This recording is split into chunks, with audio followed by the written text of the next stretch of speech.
काले अंधेरे और सन्नाटे से भरे अंतरिक्ष को चीरता हुआ एक विशाल यान तेजी से एक बिल्कुल अनजान ग्रह की ओर बढ़ रहा था। रडार पर यह दुनिया पूरी तरह सुनसान और बेहद खतरनाक दिखाई दे रही थी। जैसे ही यान उस ग्रह के गुरुत्वाकर्षण क्षेत्र में प्रवेश करता है, उसकी संरचना अस्थिर होने लगती है और पल भर में ही यान के कई हिस्से टूटने लगते हैं। देखते ही देखते वह यान वायुमंडल को चीरता हुआ नीचे गिरता है और एक भयानक धमाके के साथ सीधे एक गहरी झील में आकर क्रैश हो जाता है। विशाल यान झील की ठंडी और अंधेरी गहराइयों में समा जाता है। दोस्तों, अगर आपको ऐसी जबरदस्त साइंस फिक्शन फिल्में पसंद हैं, तो आप बिल्कुल सही जगह पर आए हैं। ऐसी ही और धमाकेदार एक्सप्लेनेशन के लिए चैनल को सब्सक्राइब कर लीजिए। तो चलिए बिना किसी देरी के वीडियो शुरू करते हैं। उसी मलबे के बीच से दो अंतरिक्ष यात्री किसी तरह पानी से बाहर हाँफते हुए निकलते हैं। दोनों किसी तरह किनारे तक पहुंचते हैं, लेकिन उनमें से एक गंभीर रूप से घायल हो चुका था। थकान, सदमे और चोटों के कारण दोनों वहीं बेहोश हो जाते हैं। जब कुछ समय बाद उनमें से एक की आंख खुलती है तो सूरज निकल चुका होता है, मगर उसके सामने पड़ा दृश्य उसकी रूह तक को हिला देता है।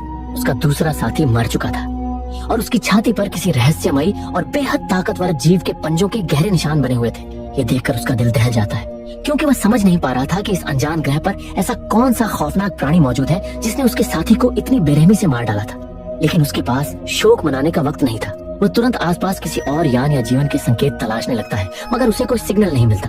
अब वह जानना चाहता था कि आखिर वह किस ग्रह पर आ गिरा है। तभी वह अपने पास मौजूद एक उन्नत मशीन निकालता है और उसे सीधे अपनी आंख पर लगा लेता है। एक तेज रोशनी चमकती है और एक तीखी ध्वनि के साथ वह मशीन इस अनजान दुनिया की भाषा, संस्कृति और पूरा इतिहास सीधे उसके दिमाग में डालना शुरू कर देती है। डेटा प्रोसेस होता है, नक्शे उभरते हैं और तभी सच्चाई उसके सामने आ जाती है। असल में वह अपने ग्रह से कई प्रकाश वर्ष दूर पृथ्वी पर क्रैश हुआ था और यह पृथ्वी वर्तमान की नहीं बल्कि साल 709 ईस्वी की थी। वह इंसानी इतिहास के उस दौर में पहुंच चुका था जहां आधुनिक तकनीक नहीं बल्कि वाइकिंग्स और उनकी तलवारों का शासन था। कुछ समय बाद शाम ढल जाती है। वह झील के किनारे अपने साथी की अंतिम विदाई के लिए एक साधारण सी कब्र बनाता है। तभी मौसम अचानक बिगड़ने लगता है। काले बादल पूरे आसमान में छा जाते हैं और बिजली जोरों से कड़कने लगती है। जैसे ही मौसम थोड़ा शांत होता है, वह इस अनजान पृथ्वी पर निकल पड़ता है ताकि किसी तरह यहाँ से निकलने का रास्ता खोज सके। सावधानी से कदम रखते हुए वह घने जंगल के बीच आगे बढ़ रहा होता है। तभी उसकी नजर एक चौंकाने वाले दृश्य पर पड़ती है। उसके सामने एक विशाल भेल की लाश पड़ी थी, जिसकी हालत देखकर साफ लग रहा था कि यह किसी इंसान का काम नहीं हो सकता। पास ही एक बस्ती पूरी तरह तबाह पड़ी होती है। घर उजड़े हुए होते हैं और हर तरफ मौत का सन्नाटा पसरा था, जैसे यहाँ कोई भयानक नरसंहार हुआ हो। तभी उसकी नजर दरवाजों और जमीन पर बने विशाल पंजों के निशानों पर जाती है। ये बिल्कुल वही निशान थे जो उसने अपने साथी की छाती पर देखे थे। वो अभी ये समझने की कोशिश ही कर रहा होता है कि तभी झाड़ियों के पीछे से किसी अनजान चीज की डरावनी आवाज आती है। घबराकर वह तेजी से भागता है और कुछ दूरी पर रुककर देखने लगता है, लेकिन अगले ही पल कोई पीछे से उस पर हमला कर देता है और वह वहीं बेहोश होकर गिर जाता है। यह हमला एक वाइकिंग करता है जिसका नाम वुल्फ्रिक होता है, जो उसे बांधकर अपने कबीले में ले आता है। अब कहानी उस कबीले के राजा रॉदगार तक पहुंचती है, जो अपनी बेटी फ्रेया को समझाने की कोशिश कर रहा होता है कि वह वुल्फ्रिक से विवाह कर ले, लेकिन फ्रेया इस रिश्ते को स्वीकार करने से साफ इनकार कर देती है। उसके जाने के बाद वुल्फ्रिक राजा के सामने आता है और बताता है कि उनके इलाके के पास स्थित एक दूसरा कबीला पूरी तरह तबाह हो चुका है। हर तरफ खून फैला हुआ था, लेकिन हैरानी की बात यह थी कि वहाँ एक भी लाश नहीं मिली। राजा अनुमान लगाता है कि शायद गुलामों के व्यापारियों ने यह तबाही मचाई होगी, मगर वुल्फ्रिक इससे सहमत नहीं होता और बताता है कि उसी उजड़े कबीले के पास जंगल में उन्हें एक अनजान व्यक्ति मिला है, जिसकी पहचान अब तक नहीं हो पाई है कि वह किस कबीले से है। यह सुनकर राजा गंभीर हो जाता है और आदेश देता है कि जल्दी पता लगाया जाए कि उस कबीले में यह विनाश किसने किया है, क्योंकि अगर सच्चाई सामने नहीं आई तो शक उन पर जाएगा और एक भयानक युद्ध छिड़ सकता है। अब कहानी उस मोड़ पर आगे बढ़ती है जहाँ उस अजनबी आदमी को पूरे कबीले के सामने बंदी बनाकर खड़ा कर दिया जाता है और चारों तरफ लोग उसे एक तमाशे की तरह देख रहे होते हैं। कोई उसका मजाक उड़ा रहा होता है तो कोई शक भरी नजरों से उसे घूर रहा होता है। थोड़ी देर बाद वुल्फ्रिक उसे जबरदस्ती घसीटते हुए पूछताछ के लिए एक अलग कमरे में ले जाता है, जहाँ माहौल और ज्यादा डरावना हो जाता है। वुल्फ्रिक उससे उसका नाम पूछता है तो वो खुद को काइनन बताता है। काइनन जानबूझकर झूठ बोलता है कि वो उत्तर दिशा के इलाके से यहाँ ड्रैगन का शिकार करने आया है, लेकिन उसकी कहानी पर किसी को यकीन नहीं होता, क्योंकि पास के कबीले की तबाही अभी सबकी आंखों के सामने थी और ज्यादातर लोग मान चुके थे कि इस विनाश के पीछे काइनन का ही हाथ है। पूछताछ के दौरान काइनन वहाँ से भागने की कोशिश करता है, लेकिन ताकतवर और चालाक वाइकिंग्स उसे आसानी से दबोच लेते हैं। बाद में जब उसे अकेले कैद में डाल दिया जाता है तो वो बेहद गर्म लोहे की छड़ से अपनी जंजीर तोड़ने की कोशिश करता है। तभी फ्रेया वहाँ पहुँचती है। असल में फ्रेया उसके जख्मों पर मरहम लगाने आई होती है और पहली बार काइनन को किसी इंसान से थोड़ी इंसानियत मिलती है। दूसरी ओर राजा वुल्फ्रिक से काइनन के बारे में पूछता है, लेकिन वुल्फ्रिक बताता है कि अब तक कोई ठोस जानकारी हाथ नहीं लगी। तब राजा उसे आदेश देता है कि वो तबाह हुए कबीले के राजा गुनार को ढूंढ कर लाए, ताकि उसे समझाया जा सके कि इस हमले के पीछे उनके कबीले का कोई हाथ नहीं है। वुल्फ्रिक इस बात के लिए बिल्कुल तैयार नहीं होता, क्योंकि गुनार ने उसके पिता की हत्या की थी और उसके दिल में उसके लिए गहरी नफरत भरी हुई थी। लेकिन राजा उसे समझाता है कि वो मौत उसके पिता की लापरवाही की वजह से हुई थी।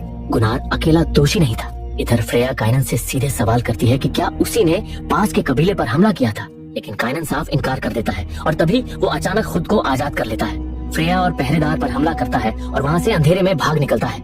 आधी रात होते ही कबीले में अफरा तफरी मच जाती है, क्योंकि दुश्मन के हमले का ऐलान कर दिया जाता है। सैनिक हथियार उठाकर युद्ध के मैदान में निकल पड़ते हैं, ये सोचकर कि शायद गुनार ने हमला कर दिया है। लेकिन बाहर पहुंचकर सब हैरान रह जाते हैं, क्योंकि वहाँ कोई इंसानी दुश्मन मौजूद नहीं होता। तभी उन्हें एहसास होता है कि उनका असली दुश्मन कोई इंसान नहीं, बल्कि एक बेहद खूंखार जानवर है जो पहले ही कबीले में घुस चुका है। उसी वक्त काइनन भी उस जानवर के पीछे दौड़ता है और सामने आकर उसे मूरवेन कहकर पुकारता है। तब खुलासा होता है कि वो इसी भयानक ड्रैगन का शिकार करने आया था। काइनन उस पर हमला करने ही वाला होता है कि ऐन वक्त पर सैनिक उसे फिर से पकड़ लेते हैं और एक बड़े पत्थर से बांध देते हैं। उसी पर उसके जहन में अपने ग्रह की यादें लौट आती हैं, जब मूरवेन की फौज ने उसके ग्रह पर हमला किया था और वो अपने लोगों को बचाने में नाकाम रहा था। अगले दिन हम देखते हैं कि एक गरीब सा छोटा बच्चा चुपचाप काइनन के पास आता है और अपनी रोटी का छोटा सा टुकड़ा उसे दे देता है। वहीं दूसरी तरफ कबीले के लोग यह पता लगाने की कोशिश कर रहे थे कि पिछली रात किस भयानक जानवर ने उन पर हमला किया था। फिर काइनन को राजा के सामने लाया जाता है, जहाँ राजा उससे उस ड्रैगन के बारे में पूछता है। तब काइनन बताता है कि उस राक्षस का नाम मूरवेन है और इसने उसके ग्रह के लोगों को भी बेरहमी से मारा था। मूरवेन अक्सर रोशनी की तरफ अपने शिकार को खींचता है और फिर उसे बुरी तरह खत्म कर देता है। असली सच्चाई ये थी कि मूरवेन के पास गायब होने की ताकत थी और वो काइनन की स्पेसशिप में छुपकर ही पृथ्वी तक पहुंचा था और तब से लगातार तबाही मचा रहा था। यह सुनकर कबीले वाले काइनन को फांसी देने के लिए तैयार हो जाते हैं, क्योंकि उसी की वजह से इतनी बड़ी मुसीबत पृथ्वी पर आई थी। लेकिन राजा किसी तरह हालात संभाल लेता है। काइनन समझ जाता है कि वाइकिंग्स अपने लोगों की रक्षा के लिए मूरवेन का शिकार करने जरूर निकलेंगे, इसलिए वो राजा से गुजारिश करता है कि उसे भी उनके साथ जाने दिया जाए। राजा उसकी बात मान लेता है। जैसे ही वो बाहर निकलते हैं, फ्रेया गुस्से में काइनन को मुक्का मारती है। पिछली रात का बदला लेते हुए इसके बाद सभी लोग कबीले से बाहर मूरवेन की तलाश में निकल पड़ते हैं। रास्ते में राजा काइनन से बात करते हुए कहता है कि अगर उन्होंने मूरवेन को अब भी नहीं रोका तो यहाँ भी वही हाल होगा जो काइनन के ग्रह पर हुआ था। तभी वुल्फ्रिक सूचना देता है कि आसपास कई लाशें मिली हैं और वो सुझाव देता है कि छोटे छोटे समूह बनाकर अलग अलग दिशाओं में खोज करनी चाहिए। लेकिन काइनन कहता है कि सबका साथ रहना ही सबसे सुरक्षित है, मगर राजा उसकी बात नहीं मानता और दो दो लोगों की टुकड़ियां बना देता है। जब राजा और सेनापति बोरोमीर अपने रास्ते आगे बढ़ते हैं, तभी अचानक ऊपर से एक घोड़े का कटा हुआ सिर उनके सामने आ गिरता है, जो इस बात का संकेत होता है कि असली डर अब शुरू होने वाला था।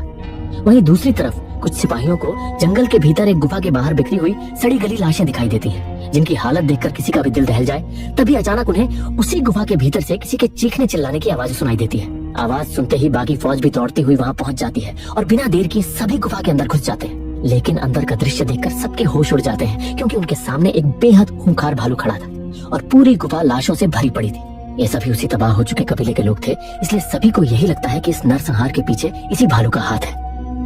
बिना समय गंवाए सिपाही उस पर हमला कर देते हैं। भालू भी पूरी ताकत से पलटवार करता है, लेकिन अंत में काइनन अपनी तलवार से उस भालू को मार गिराता है। इस बहादुरी से राजा बेहद प्रसन्न हो जाता है और काइनन को उसकी कैद से आजाद कर देता है। उसी शाम पूरे कबीले में भालू की मौत का जश्न मनाया जाता है। काइनन भी आम कबीले वालों जैसे कपड़े पहनकर इस उत्सव में शामिल होता है। उसे देखते ही लोग उसे अपनापन दिखाते हैं। कोई कंधे थपथपाता है तो कोई गले लगाता है। राजा उसे अपने पास बैठाकर भोजन कराता है। तभी वही गरीब बच्चा काइनन के सामने आता है, जिसने पहले उसे अपनी ब्रेड का छोटा सा हिस्सा दिया था। काइनन उसका एहसान चुकाने के लिए अपनी तलवार उसे भेंट कर देता है। जब वह बच्चे से उसका नाम पूछता है तो वह बताता है कि उसका नाम एरिक है और उसके माता पिता एक लड़ाई में मारे जा चुके हैं, इसलिए अब पूरा कबीला मिलकर उसकी देखभाल करता है। कुछ देर बाद वुल्फ्रिक मजाक मजाक में काइनन को एक खेल की चुनौती देता है। कुछ सिपाही अपने सिर पर ढाल रखकर जमीन पर बैठ जाते हैं और खिलाड़ियों को उन ढालों पर चलते हुए आखिर तक पहुंचना होता है। काइनन कई बार लड़खड़ाता है और बोरोमीर पर जा गिरता है, लेकिन वुल्फ्रिक उसका मजाक उड़ाने के बजाय उसे हाथ पकड़कर खड़ा कर देता है। जश्न खत्म होने के बाद काइनन बाहर निकलता है तो फ्रेया उससे मिलने आती है। वह काइनन का धन्यवाद करती है, क्योंकि उसने जंगल में उसके पिता का साथ दिया था। लेकिन काइनन गंभीर स्वर में कहता है कि सच्चाई ये है कि लोगों को मारने वाला जानवर कोई भालू नहीं बल्कि मूरवेन है और वह कभी भी वापस आ सकता है। तभी अचानक खबर मिलती है कि गुनार की फौज ने कबीले पर हमला कर दिया है। दोनों ओर से जबरदस्त तलवारबाजी शुरू हो जाती है, जिसमें काइनन और फ्रेया भी शामिल हो जाते हैं और कई दुश्मनों को मार गिराते हैं। इसी दौरान गुनार राजा को घेर लेता है और उसे मारने ही वाला होता है, लेकिन ऐन वक्त पर काइनन बीच में आकर राजा की जान बचा लेता है। काइनन और गुनार के बीच भयंकर लड़ाई शुरू होने से पहले ही गुनार के सिपाही उसे पीछे खींच लेते हैं, क्योंकि वे जानते थे कि गुनार काइनन के सामने नहीं टिक पाएगा। जाते जाते गुनार राजा को गालियां देता है और अपने कबीले की तबाही का दोष उसी पर डालता है। लड़ाई के बाद फ्रेया काइनन को गुनार के अतीत के बारे में बताती है कि सालों पहले जब वुल्फ्रिक के पिता राजा थे, तब उन्होंने आसपास के सभी कबीलों को इकट्ठा करके फ्रांस पर हमला करने की योजना बनाई थी, लेकिन गुनार तय समय पर नहीं पहुंचा, जिस कारण उसे धोखेबाज समझा गया और तभी से दोनों कबीलों के बीच दुश्मनी शुरू हो गई। उधर गुनार और उसकी फौज जंगल में डेरा डाले हुए थे। वे वुल्फ्रिक से पुराने अपमान का बदला लेने आए थे। तभी एक सिपाही थोड़ा दूर गया और अचानक तालाब से मूरवेन बाहर निकल आया और उसे बेरहमी से मार डाला। गुनार को लगा कि ये हमला वुल्फ्रिक की चाल है, लेकिन कुछ ही पलों में मूरवेन कई सिपाहियों को मार गिराता है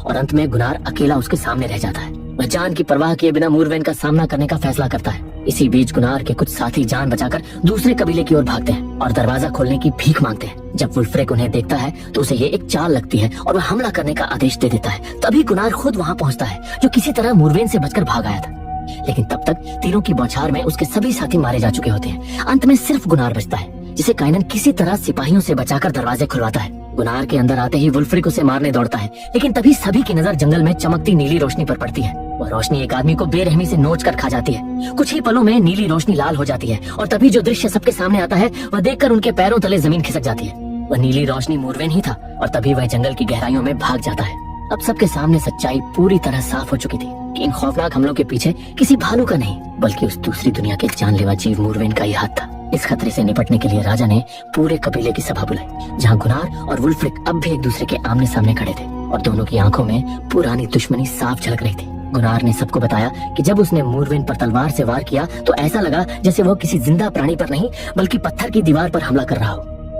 तब काइनन आगे आया और बोला कि मूरवेन खुले मैदान में लगभग अजेय है, इसलिए उसे वहीं मारने की कोशिश करना बेकार होगा। बेहतर यही है कि उसे किसी जाल में फंसाया जाए। लेकिन वुल्फ्रिक ने इस बात का कड़ा विरोध किया और कहा कि काइनन उनके कबीले का आदमी नहीं है, इसलिए उसकी सलाह पर भरोसा नहीं किया जा सकता। इस पर काइनन का गुस्सा फूट पड़ा और उसने वुल्फ्रिक को याद दिलाया कि उसी की गलत अटकलों की वजह से पहले भालू का शक किया गया और फिर बेवजह गुनार की पूरी फौज मर गई। बात इतनी बढ़ गई कि दोनों हाथापाई पर उतर आए, लेकिन राजा ने बीच में आकर उन्हें अलग किया और साफ शब्दों में कहा कि अब वही होगा जो काइनन कहेगा, क्योंकि यह खतरा पूरे कबीले के अस्तित्व से जुड़ा है। अगले दिन सब लोग कबीले के बाहर एक खतरनाक जाल बनाने में जुट गए। कई मीटर गहरा गड्ढा खोदा गया, जिसे ऊपर से इस तरह ढक दिया गया कि वह दूर से एक आम झोपड़ी जैसा लगे। गड्ढे के अंदर नुकीले खंभे खड़े किए गए और चारों ओर तेल भर दिया गया। काइनन का इरादा साफ था, मूरवेन को इस गड्ढे में फंसाकर आग में झोंक देना, ताकि उसका हमेशा के लिए अंत हो जाए। जब सारी तैयारियां पूरी हो गईं, तो राजा ने काइनन को औपचारिक रूप से अपने कबीले का सदस्य बना लिया और उसे अपना योद्धा घोषित किया।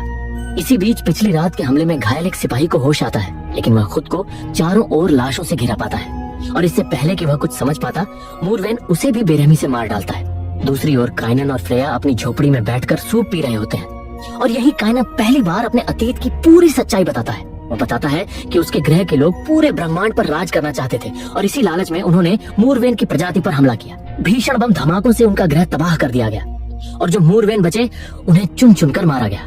काइनन भी उसी फौज का हिस्सा था और इस मिशन के बदले उसके परिवार को बेहतर जीवन देने का वादा किया गया था। लेकिन जब अगला मिशन शुरू होने वाला था, तब उसे पता चला कि एक मूरवेन जिंदा बच गया है, जो उसकी स्पेसशिप की वेंट में छिपकर धरती तक आ पहुंचा और अब यहाँ तबाही मचा रहा है। काइनन खुद को इस सब का जिम्मेदार मानता है, लेकिन फ्रेया उसे समझाती है कि यह सब उसके अकेले की गलती नहीं है। इसके बाद फ्रेया उसे अपनी खानदानी तलवार देती है ताकि वह उसी से मूरवेन का अंत कर सके। रात होते ही योजना पर अमल किया जाता है। गुनार की मदद से कबीले के दरवाजे खोल दिए जाते हैं और वुल्फ्रिक व काइनन बाहर निकलकर अंधेरे में मूरवेन का इंतजार करते हैं। अंधेरा इतना घना होता है कि कुछ दिखाई नहीं देता, इसलिए काइनन जंगल की ओर एक जलती हुई मशाल फेंकता है और उसी रोशनी में मूरवेन सामने खड़ा दिखाई देता है। तभी एक पादरी आगे बढ़कर भगवान का नाम लेकर उसे रोकने की कोशिश करता है, लेकिन मूरवेन एक ही झटके में उसका सिर धड़ से अलग कर देता है। ये देख दोनों जान बचाकर भागते हैं ताकि मूरवेन उनका पीछा करते हुए जाल में गिर जाए और योजना सफल भी हो जाती है। मूरवेन गड्ढे में गिरता है, लेकिन बदकिस्मती से वुल्फ्रिक का पैर फिसल जाता है और वह भी उसी गड्ढे में गिर जाता है। बाहर के दरवाजे बंद हो जाते हैं और वह अंदर फंस जाता है। निशानेबाज सिपाही आग का तीर चलाने ही वाले होते हैं, तभी ऐन वक्त पर काइनन वुल्फ्रिक को एक संकरी जगह से बाहर खींच लेता है और उसी पल गड्ढे में जोरदार धमाका हो जाता है। सबको लगता है कि सब खत्म हो गया, लेकिन तभी औरतों की भीड़ के पीछे से एक और मूरवेन निकल आता है, जो शायद उस बड़े मूरवेन का बच्चा होता है। चारों ओर अफरा तफरी मच जाती है, लेकिन फ्रेया खुद उसका सामना करने का फैसला करती है।